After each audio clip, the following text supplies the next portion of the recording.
Estamos na década de 1930. Filas de pão, tempestades de poeira e desespero estão em alta, mas nos cantos mais pobres da América surge uma luz. Luz de verdade, como se as famílias apertassem um interruptor e invocassem fogo dos deuses. Lá fora, máquinas entram em ação com um rugido, eliminando o trabalho exaustivo que prejudica colunas desde que os humanos andam eretos. É como viver no futuro, o segredo, algo que soa menos como um milagre e mais como burocracia. A autoridade do Vale do Tennessee. Então, o que exatamente era isso? A Revolução Industrial e os Estados Unidos? Foi um casamento feito no paraíso capitalista, amor à primeira vista. Em 1890, os Estados Unidos já eram a maior potência econômica mundial. Isso foi impulsionado pelo petróleo, pelo aço e por pura audácia. Claro, algumas pessoas ficaram ricas, muito ricas mesmo. O resto ficou com fuligem e turnos de 14 horas. Mas como em todo romance florescente havia um intruso. América rural. A Revolução Industrial não varreu todos os cantos do país. Da mesma forma, ela olhou para o interior e disse: talvez depois. E nenhum lugar sentiu isso mais do que o Vale do Tennessee. E é aqui. Ele cobre a bacia do rio Tennessee, passando do Kentucky por Tennessee, Alabama, Geórgia, Carolinas e Virgínia. Parece idílico, rios, colinas, tanta água. Parece um paraíso, mas não é. No condado de União, Tennessee, apenas um dos proprietários de fazendas tinha encanamento interno em todo o vale. Só 3 em cada 100 pessoas tinham eletricidade. O restante havia com desconfiança. É como uma versão dos anos 1930 das criptomoedas. Um detox tecnológico, só que com ainda menos saneamento básico. Numa América industrializada, o Vale do Tennessee ficou para trás, mostrando que o casamento da nação era um tanto tóxico. O norte se industrializou cedo, o sul ainda esperando a fase de lua de mel começar. A economia do sul já estava em declínio antes da quebra da bolsa, e não era só o algodão que perdia valor.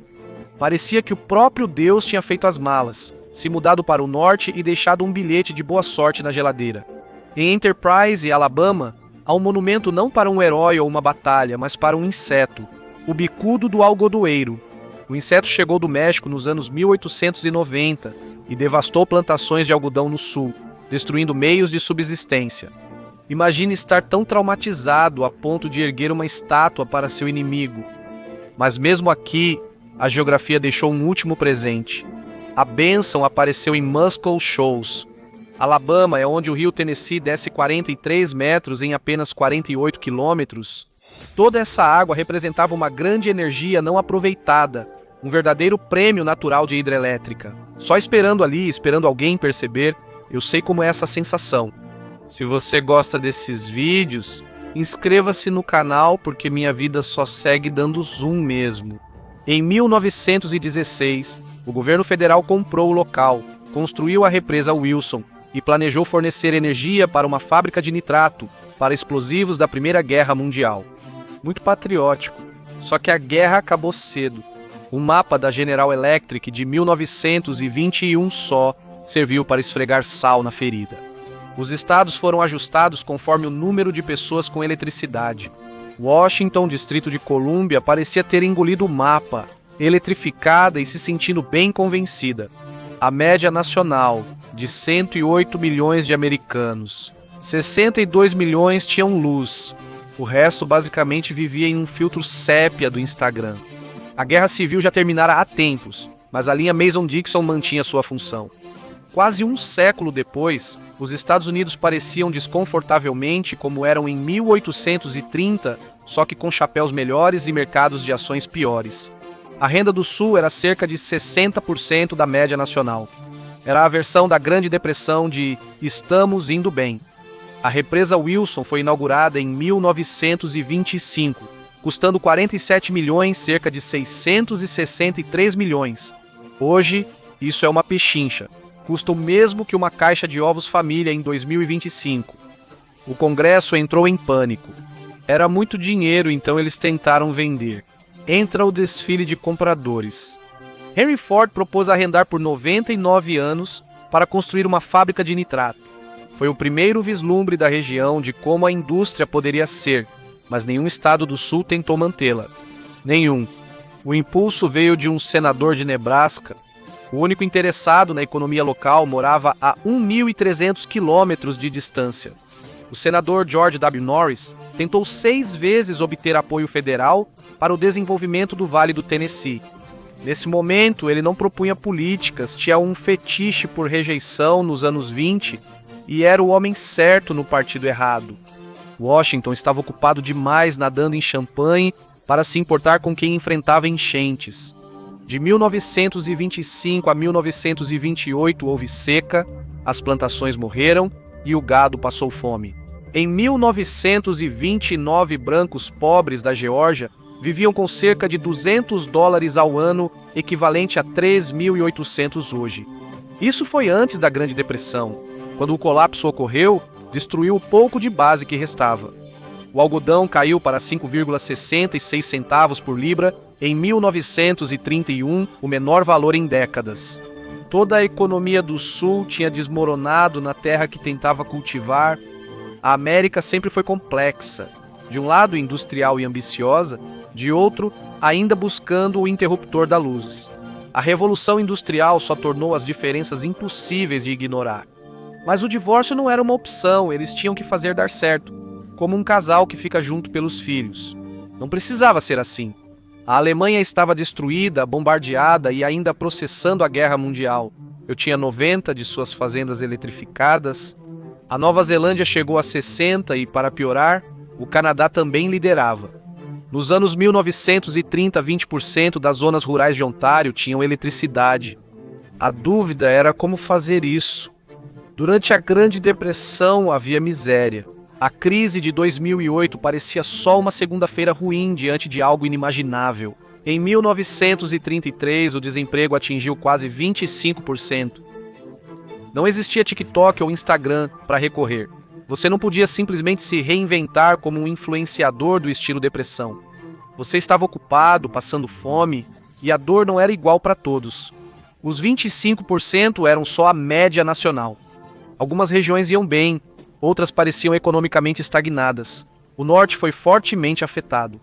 Michigan chegou a 35,9% de desemprego. Nova York e Pensilvânia não ficaram muito atrás. Era brutal, mas possível sobreviver. Já ao sul, tudo piorava. Geórgia e Carolina do Sul ficaram em torno de 19%. Essa era a boa notícia. O sul já era pobre antes da depressão. Para os sulistas negros era ainda pior. Sim, isso ocorria em todo o país. No sul, metade dos afro-americanos estava desempregada sob as leis de Jim Crow. Não foi apenas uma crise, foi algo bíblico.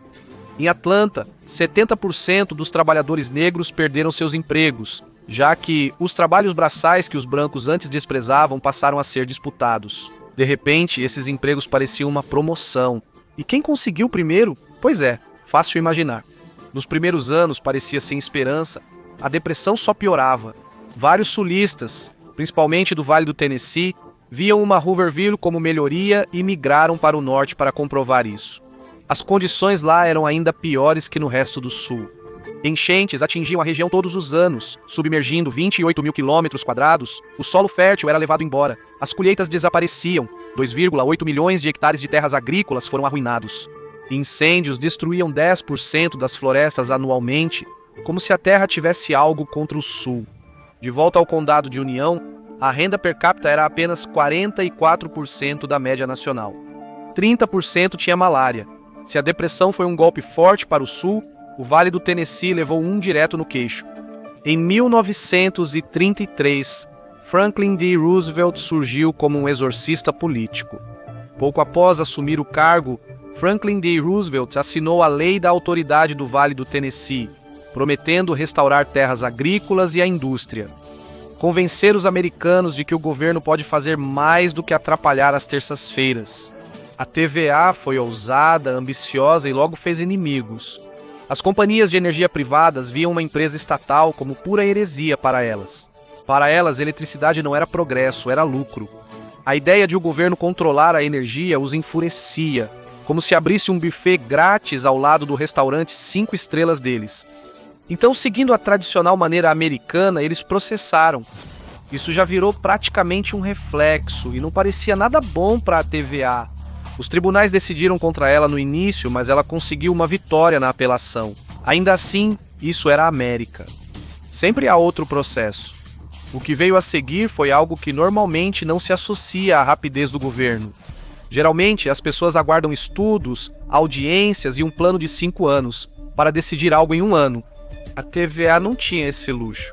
Tudo bem que ela podia fazer precisava ser rápido, antes da próxima enchente ou audiência no tribunal. Tudo começou com a ocupação da represa Wilson, que foi a primeira sede da TVA. Foi uma demonstração de força para mostrar sua capacidade. Muscle Shoals foi a primeira área a receber energia da represa Wilson. Mais de 100 cidades próximas fizeram o mesmo. A eletricidade não só iluminou casas, mas transformou vidas. Após anos de esforço, sol e tentativas, os agricultores enfim podiam ligar um interruptor e entrar no século XX, sabe, aquele século em que todo mundo já estava há um tempo, a civilização 20 agora com menos tochas. O primeiro projeto, uma nova represa no rio Clint, chamada em homenagem ao senador Norris, começou a ser construída em outubro de 1933. De repente, havia trabalho honesto de novo, do tipo que paga as contas. Em menos de um ano, 9.000 pessoas já trabalhavam na TVA e, diferente dos empregos da Depressão, esses trabalhadores eram organizados. Franklin Delano Roosevelt apoiava sindicatos e a TVA também, mas não se resumia a feitos heróicos e glória hidrelétrica. Os moradores locais não ficaram nada felizes. Imagine o governo chegando para inundar sua fazenda e mudar sua casa de lugar. É difícil ser grato quando sua varanda vira de repente propriedade à beira d'água. Mas não havia oportunidades iguais de emprego nos anos 1930, e embora muitos afro-americanos tivessem mudado do partido de Lincoln para votar em Franklin Delano Roosevelt, ele não era um herói dos direitos civis. Para aprovar o seu New Deal, ele precisava dos democratas do Sul, o que significava concessões, grandes concessões. Negros raramente tinham oportunidades. Quando conseguiam, era com vassoura ou pá, nunca em construção. Mulheres em canteiros de obras eram raras. A Depressão mudou muito, mas não os papéis de gênero. Ver uma mulher de capacete de segurança parecia ficção científica, e as preocupações dos nativos americanos quase não eram notadas. Reservatórios da TVA cobriram cemitérios indígenas. Para seu crédito, o governo enterrou novamente os restos mortais com novas lápides. Um gesto simpático, já que acidentalmente criar um lago sobre seus ancestrais não estava no folheto. A represa Norris foi cara. 323 milhões nos anos 1930, cerca de 724 milhões hoje. E isso veio com um custo de vidas, famílias e 5.300 túmulos deslocados. O governo chamou de progresso, mas quem ficou debaixo d'água pensava diferente. Em 1935, só uma em 10 fazendas americanas tinha eletricidade, e 21% dos americanos ainda trabalhavam em fazendas, então não era uma questão marginal. Saia da cidade. Você não só deixava a vida moderna, mas viajava no tempo. Em 1936, a represa Norris já estava em funcionamento e isso era só o começo. No mesmo ano, a Suprema Corte considerou a TVA constitucional. Com esse sinal verde, a agência começou a pensar mais alto. 9 barragens foram aprovadas e 16 construídas, pois, como se sabe, ao começar a construir barragens, não se consegue parar. Agora era a hora das luzes finalmente se acenderem. Outro projeto do New Deal ajudou a tornar isso possível: a administração de eletrificação rural. O irmão caçula da TVA que atrasou, mas ficou com o crédito. Sua missão? Expandir o modelo de Muscle Shoals por todo o Vale do Tennessee. A represa de Fontana se tornou a joia da coroa. Se Wilson e Norris eram impressionantes, Fontana era um monstro. O Godzilla das represas, porém mais amigável e menos radioativo. Com 146 metros, ainda é a represa mais alta a leste do Mississippi. O Lago Fontana cobre mais de 4.000 hectares, mas sob suas águas cênicas há um segredo. Assim como Norris, Fontana teve vencedores e perdedores. O progresso sempre traz vítimas. Diversas cidades foram destruídas e submersas pelo Lago Fontana, parecendo um dilúvio moderno. Só faltou a arca. A represa cumpriu seu papel. Como o Japão percebeu nos anos 1930, tufões castigaram as costas, fazendas ficaram submersas e o norte do Japão entrou em fome. Continente diferente, mesmo problema. A Mãe Natureza estava em uma turnê mundial. Engenheiros japoneses foram aos Estados Unidos da América estudar a TVA. Em 1938, o Japão construía 5 barragens hidrelétricas no rio Kitakami. A região, antes propensa a desastres, tornou-se um polo da indústria de guerra do Japão, embora isso não tenha salvado o império. Você não pode construir barragens para conter uma bomba atômica, mas o momento da TVA foi importante por outro motivo. A Grande Depressão afetou não só os Estados Unidos da América, mas o mundo inteiro, enquanto a Alemanha ainda se recuperava da Primeira Guerra Mundial. A ressaca foi das mais atingidas. 2 meses após Franklin Delano Roosevelt assumir, um líder bem diferente acionou seu próprio interruptor. Adolf Hitler também era fã de infraestrutura. Ele adorava a Autobahn e toda essa coisa de guerra. Quando suas campanhas de Blitzkrieg começaram, ficou dolorosamente óbvio o quanto os Estados Unidos estavam atrasados. A América tinha otimismo. Adolf tinha tanques, mas havia uma arma secreta. A energia barata da TVA transformou uma região pobre e atrasada em uma máquina de guerra. A eletricidade se tornou o grande multiplicador. Fábricas apareceram rapidamente, barulhentas, quentes e possivelmente violando leis de segurança. De repente, o povo do Vale do Tennessee integrava o arsenal da democracia. Forjaram aço para navios, projéteis, armas e alumínio para aeronaves. Produziam sem cessar. Linhas de montagem produziam em massa aviões feitos com alumínio do Vale do Tennessee. 60% do fósforo elementar nas munições americanas vinha daqui. Impressionante e assustador. Você percebe que chegou quando a economia local depende de coisas que explodem? E esse nem foi o projeto mais explosivo da TVA.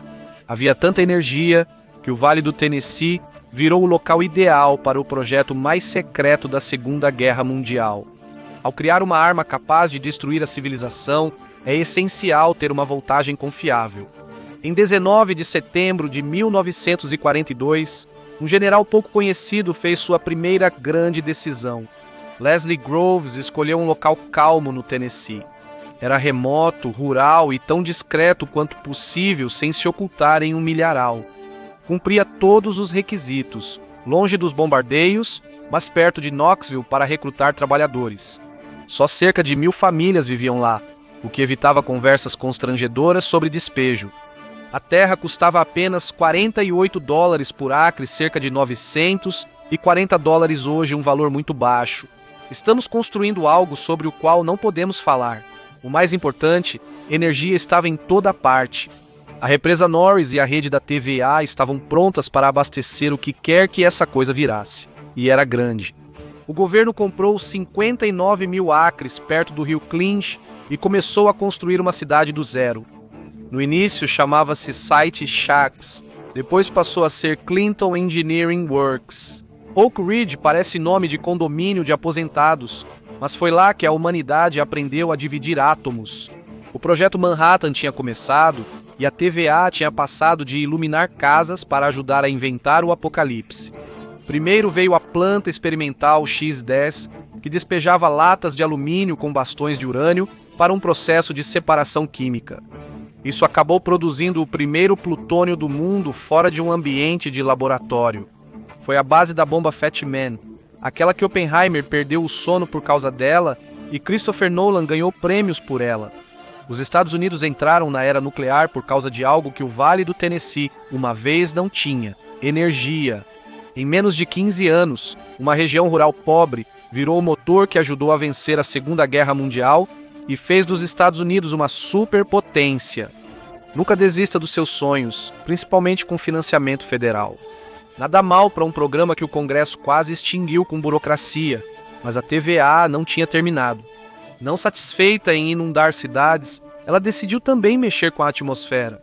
Em 1942, ela construiu a usina a vapor Watts Bar. O retorno foi rápido. Havia tanta energia nova que a TVA criou um negócio paralelo, a Autoridade Elétrica para Casas e Fazendas. Pense nisso como a Amazon dos anos 1930, mas com entregas mais lentas e menos bilionários. Ajudou fazendeiros a comprar fogões elétricos, máquinas de lavar e bombas de irrigação. Hospitais e escolas melhoraram, e a TVA até virou professora. Fazendeiros aprenderam a plantar, usar culturas de cobertura, rotacionar campos e preservar o solo com educação de adultos do governo. Com mais esterco e controle de enchentes, as chuvas anuais deixaram de ser uma crise. Menos punição bíblica, mais incômodo controlável, energia barata, trabalho reduzido e atração de novas indústrias. O Vale do Tennessee passou por uma transformação. Deixou de ser um rincão agrário para se tornar um polo industrial em tempo recorde, tudo movido por hidroeletricidade. Hoje, apenas cerca de 12% dos americanos trabalham na agricultura. A eletricidade permitiu tudo, menos cultivar, talvez por isso. Meus tomates têm gosto de papelão molhado e custam 5 cada, mas diferente da minha experiência agrícola. A TVA sabia como melhorar. Depois da guerra, sua influência ajudou o Japão a se reconstruir das cinzas. Hoje, o país possui mais de 3.000 barragens, sendo o quarto maior do mundo. Isso se deve em grande parte à colaboração entre planejadores americanos e japoneses. Durante a ocupação, um deles enxergou oportunidade onde os outros viam apenas crateras fumegantes e medo existencial. Rios íngremes e chuvas fortes fizeram do Japão um local ideal para a energia hidrelétrica.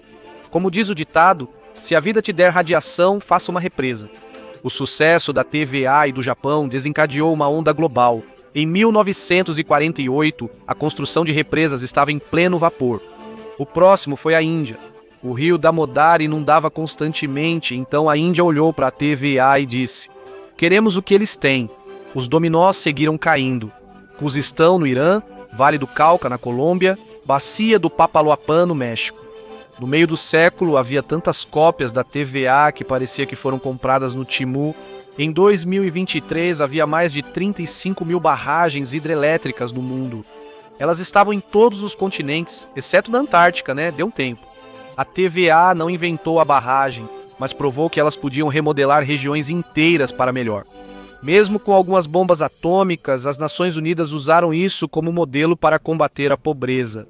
Hoje, cerca de 80% da população rural do mundo tem eletricidade. No início dos anos 1990, era 63%. Muito progresso e muito concreto, e a melhor prova estava mais perto de casa. Em 1953, a renda per capita no Vale do Tennessee subiu de 44% para 61% da média nacional.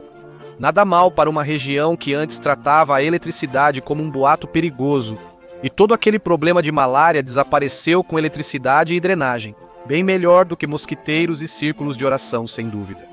Hoje, a TVA gera cerca de 35 gigawatts de energia. É a sexta maior companhia de energia dos Estados Unidos. Ela opera 30 barragens e usinas hidrelétricas, 4 usinas a carvão, 16 usinas a gás natural e 14 fazendas solares. Há até um único parque eólico, o introvertido das energias renováveis, ainda ultrapassando limites. Ela opera 3 usinas nucleares que fornecem 40% da energia da região e vai além. Mais usinas nucleares estão a caminho, mas não pelo boom da inteligência artificial. Elas definitivamente vão ajudar os estudantes universitários do futuro a rodar um ChatGPT um pouco mais inteligente enquanto escrevem suas redações. Oak Ridge está prestes a fazer história novamente. A TVA acabou de conseguir uma licença para os primeiros pequenos reatores nucleares modulares do país. Eles terão cerca de 1/3 do tamanho de um reator tradicional e serão muito mais eficientes.